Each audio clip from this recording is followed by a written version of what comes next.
All right, Miller, so I want us to talk through just some basics of the stewardship, the administrative part of starting a church off. So let's begin with an EIN. There's a church planter, they've got a group, the group is growing and being fruitful. Tell us first of all, what is an EIN and why would a church need one? Okay, sure. Thanks for the question. It's very good. EIN stands for Employer Identification Number.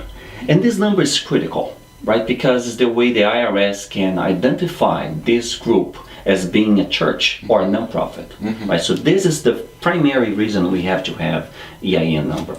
Now, they would only apply for churches within the states, right? Yes, no, EIN is a federal number that IRS gives, right? So, but you can apply from your browser. You can just go online, you go to irs.gov, you can just click EIN, and you follow the prompts. It should take about 7 minutes to get that done. Very straightforward questions.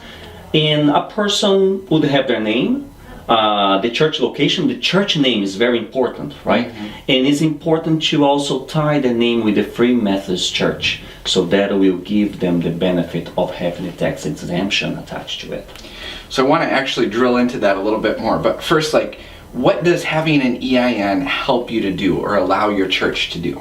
Okay, the EIN is it doesn't give you much per se, right? Because you need a second part of it, which we'll call it incorporation, right? And we'll have a separate video to explain the incorporation. Exactly. So, but the EIN number already will identify that group as being non-profit and a religious organization, which we call 501c3. So when you're following the prompts, right, it will ask you what kind of organization you're forming. So you click church, right, and the bottom of it you're gonna put non-profit, right? So that will kind of give you 25% of steps, right, or accomplishment. Okay. So you can get to the next phase. And you need an EIN before you can incorporate. You need an EIN to incorporate. You also need an EIN to get a bank account. Is that right? You need an EIN to get a bank account. Okay. You need it's two parts, right? The EIN and the incorporation will give you a bank account. Just a EIN. Some banks can do it, but it would be only few of them. Majority will be you need incorporation, which the next video we can cover that. So let's talk briefly about if you're ready to get an EIN, what the steps are. And I want to just say, besides, you need to know your name of the church, so you need to decide that. Yes.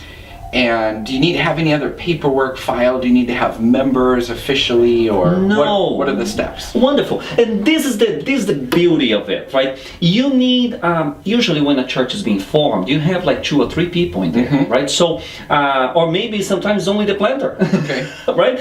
But so a church planter could get an EIN just with themselves. Exactly, just by him. If he has the goal that the Lord has called me to plant a church in this town or in this city, right?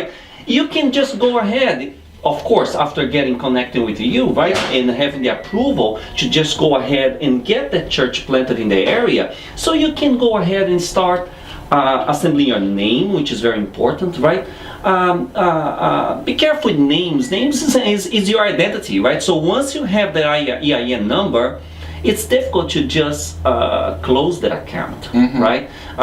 Because it's going to be tied to the person opening that account. So we have to be thoughtful about names. A short name, a name that is easy for people to pronunciate, and to give an identity of that group. So they're going to need the officer's name. Is it called an officer at this stage or not yet? Yeah, it calls an officer, right? And or agent. Depends of the state where you log in. Although it's federal, but they use sometimes the language of that state. So you need the person who's starting the application. You need the name of the church. Yeah. You're going to go onto irs.gov. Yes. And then you're going to search for. You put EIN. You click EIN. Just put in the search box EIN. Good. It will give you. We'll give you this next step. a link for that also. Yes.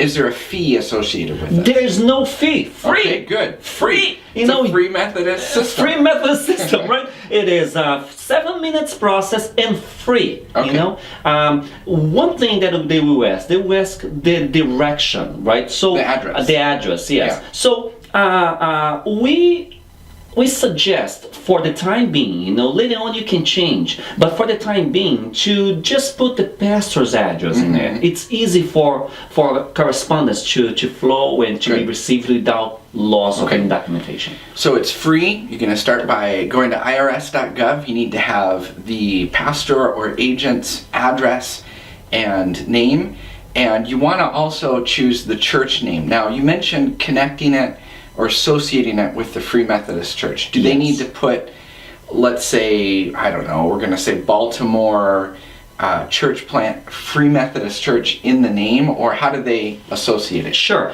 The name doesn't necessarily need to have Free Methodist in the name, Okay. right? But there are some cultures that they do like to have the Free Methodist Church associated to the name. So let's say Point of Light Free Methodist Church, Okay. right? So that could be a name, right? Right. Or How- you could just call Point of Light. So how do they indicate that it's connected to the Free Methodist Church if they don't call it Point of Light Free Methodist Church? Yeah, the corporation papers Mm-hmm. will also have a link where you can say, they will ask, are you associated with any Good. established organization? So you click yes, then we'll ask you the name, you put Free Methodist right Okay. there. So there you have it. EIN is your first step. You're going to do that before a bank account, before incorporation, before articles of incorporation, and all that good stuff. And we'll have more videos that explain the next steps. Thank you so much, Miller. No problem. Thank you.